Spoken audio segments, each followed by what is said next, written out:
In 2013, Hollywood witnessed something no one expected. Richard Dean Anderson, one of the most recognizable faces on television, quietly stepped away from the spotlight.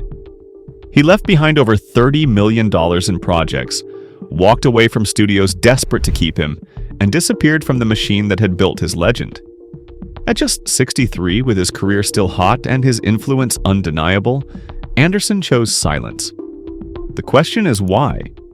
Why would a man at the very top of his game turn his back on everything actors spend their entire lives chasing?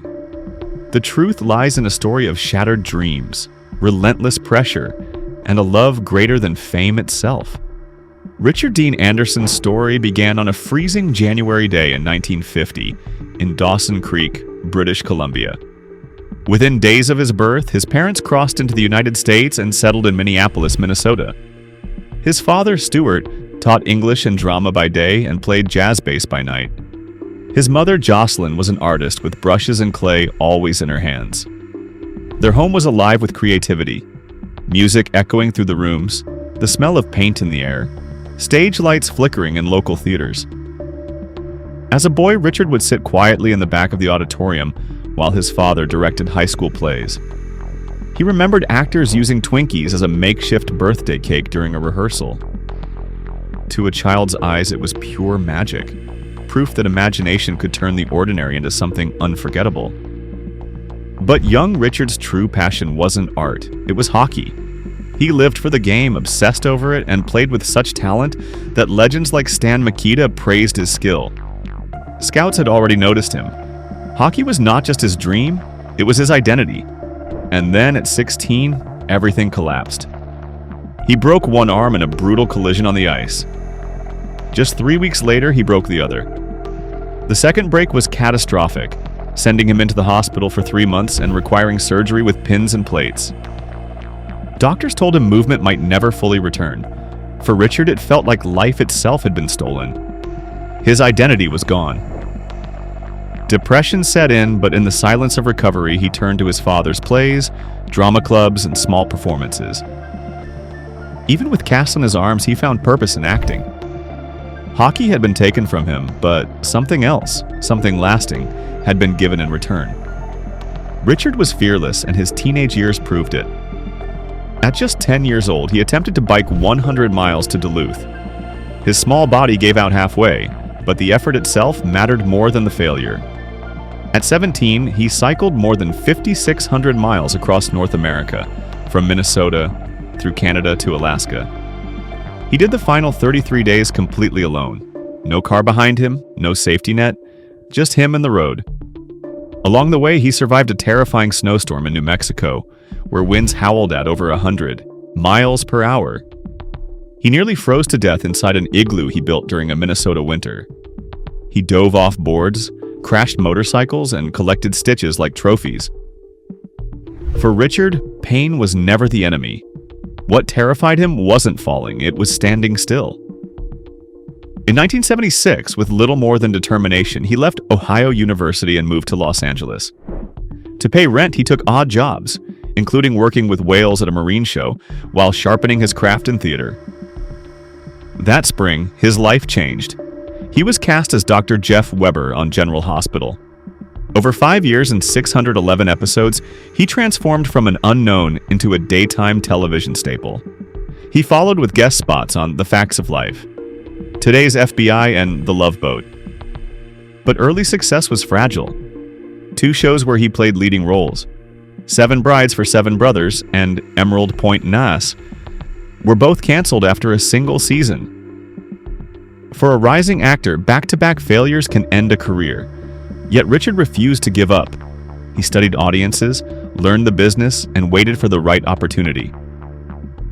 That opportunity came in 1985.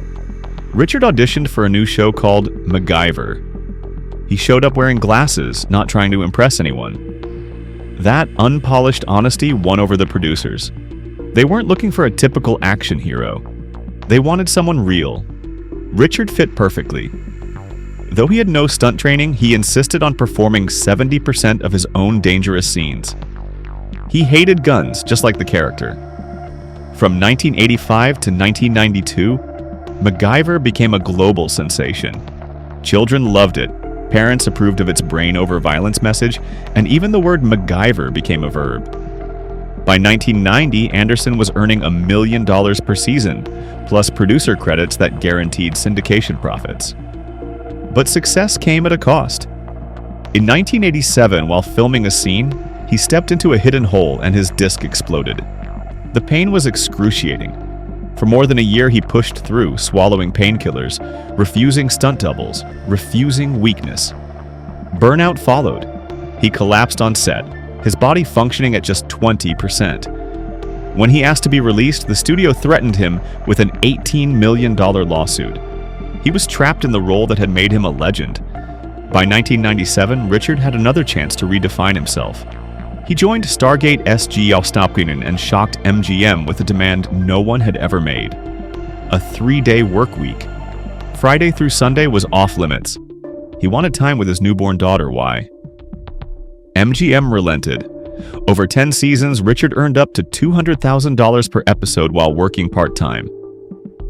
Stargate SG-1 became the crown jewel of the Sci-Fi Channel, pulling millions of viewers worldwide and generating over $100 million in syndication. His sarcastic one-liners, many of them improvised, became fan favorites. But again, the cost was heavy. A knee injury in 2004 tore ligaments and forced him to scale back action scenes. Behind the charm, he was exhausted, relying on pills to sleep, drinking 8 cups of coffee a day just to keep going. Once he even fell asleep during a live interview. Fans saw the cheerful actor. Behind closed doors, he was breaking. Richard refused to be typecast. In 1992, he shocked audiences by playing a dark, obsessive stalker in Through the Eyes of a Killer. In 2006, he mocked himself in The Simpsons, joking that MacGyver had only been about the paycheck. The appearances proved his range, from dark thrillers to self-parody. His personal life was always under scrutiny. Relationships with Cella Ward, Terry Hatcher, and Lara Flynn Boyle all ended under the weight of media attention.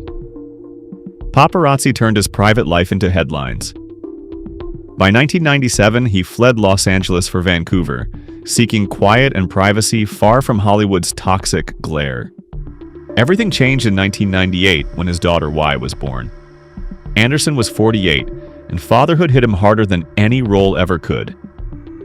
After he and her mother, April Prose, separated in 2003, he became a full-time single father.